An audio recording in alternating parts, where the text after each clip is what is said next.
Whitehall, 1952. The scene, Churchill lays on a couch being massaged with brandy by a general. Allenbrook, isn't it time we brought them home? Churchill, no, they're loonies. They'll vote Labour. We've had letters from Milligan's mother and father. Ah, it's more than he has. They want to thank you for keeping them out there and to announce a room to let with gas ring, kipper fork, 12 shillings per week. Ah, tell General de Gaulle we found him an embassy. Organisatium. The complete office and service staff have arrived, including Private Dick Shepherd, a medical orderly from Rochdale. His knowledge of medicine goes like this. Soldiers laid down are thick ones. A clerk in the form of Private Bronx Wedden of the Berkshires, both misnomers. He has neither been to the Bronx nor Berkshire. He was from Brighton. But you couldn't go around saying, I'm Brighton Wedden. He said he was a journalist who worked for Marley Towels. I didn't quite get the drift. Another addition was the camp runner, Private Andrews. That is, at the mention of work he'd start to run. He had an accent like 3 Billy Connolly's. He hated the army, he hated the job, he hated the world, and all the planets adjacent. Look here, Spike.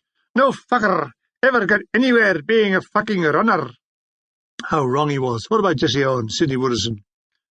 Who the fuck are they, man? He wasn't that thick. A heavy smoker, well on his way to lung cancer.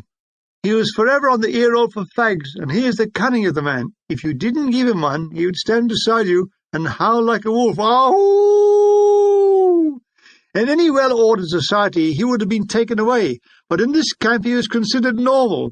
He could always be pinpointed. Suddenly, as from some distant tent, came the unearthly howling. Oh! Captain Peter asked, Fnut, what is that? I turned Private Andrews. Oh, he's Fnut.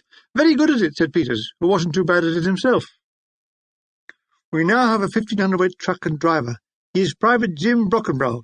His father had been a POW in World War I, stayed in England and married a lass from Mousehole, the fruit of the Union now known as that square-headed bastard. He would defend his Teutonic ancestry with a Cornish accent.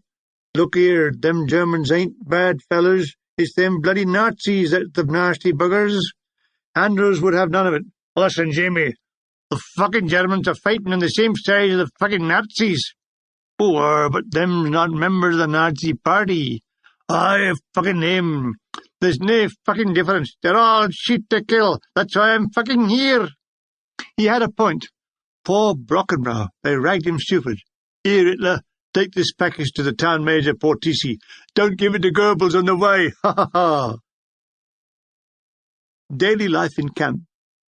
Reveille at 0700, roll call at 0730, breakfast at 0800, parade 0915, sick parade and defaulters 1000 hours. Everything was organised. We had typewriters, filing cabinets, intercamp phones, electric light, but no mangle. Oh dear. I was having reoccurring bouts of depression, just suddenly black gloom. I was really missing being with the battery. I wrote what must have been an embarrassing letter to the CO, Major Jenkins. It was snivelling and grovelling, asking to be forgiven for failing in accident Collie Dimiano. Would he give me another chance? Anything. I would do anything to come back. I'd go insane if I stayed here. It demanded a reply, if only on humanitarian grounds. He never replied. He was an officer and a gentleman, so fuck him. But he was a good soldier, and a pain in the arse, all over. It's a nice morning. I'm in the office sipping tea I brought back from breakfast. A new intake arrives, a big batch, over 100. Bronx and I are documenting them. Next, please, I say in my cheer-up-chum voice. And there was Lance Bombardier Reg Bennett from our North Africa concert party. He burst into tears. Don't cry, Reg, there's a drought on. An attempt to joke him out of it. He's from the 74th Mediums, the sister regiment. The Americans had bombed his position on that terrible day of the monastery disaster. We were bloody miles away. But bloody miles from the monastery. Why me? Do I look like a monastery? His friends had been killed and wounded, and it had done for him. Now, he disagrees with my version of our meeting. He says, I came to the camp when you weren't in the office, when I came through. I was in the camp 2 days, and I was going out of my mind with depression and boredom when one day I heard the sound of a trumpet coming from the tent, and I thought, Christ, it's Spike. I came over, threw back the tent flap, and there you were laying on the bed blowing your bugle. I remember putting my medicines down full of dinner to shake hands with you.